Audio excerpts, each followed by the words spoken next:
Қайырлы күн достар, бүгінгі видеода бір жасағаннан шығатын сметанный пирогын бірге дайындайтын боламыз. Ол үшін каналға тіркеліп, лайк басып қойыңыздар.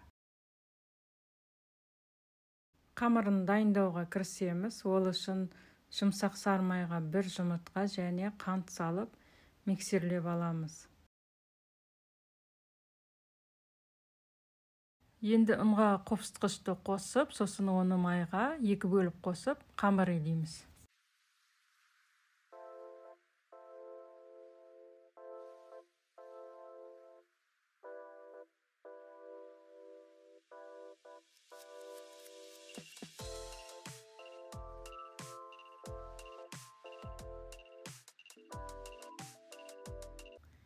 Міне бізде осындай жұмсақтықта қамыр шықты. Енді оны салфан пакетке салып, холодильникке 30 минутқа қойып қоямыз.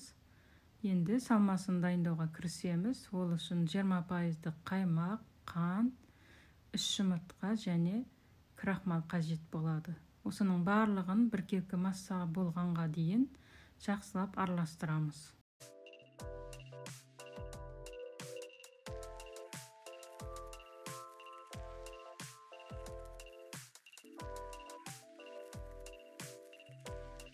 Осылай салмасы дайын болды.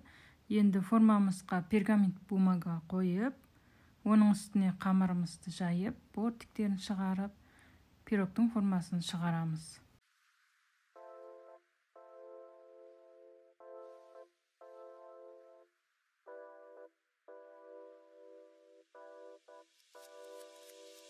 Дайын болған формамызға салмасыны құямыз.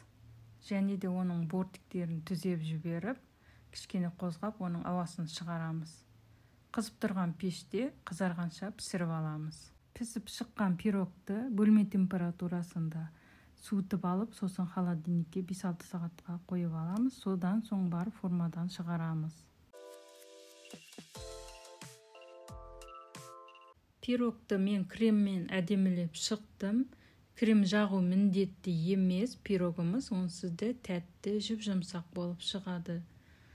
Дайындап көріңіздер және комментарийға пікір қалдырып, лайк басып қойыңыздар.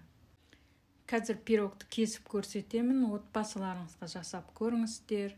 Видеоны соңына дейін қарағандарыңызға рахмет. Сау болыңыздар.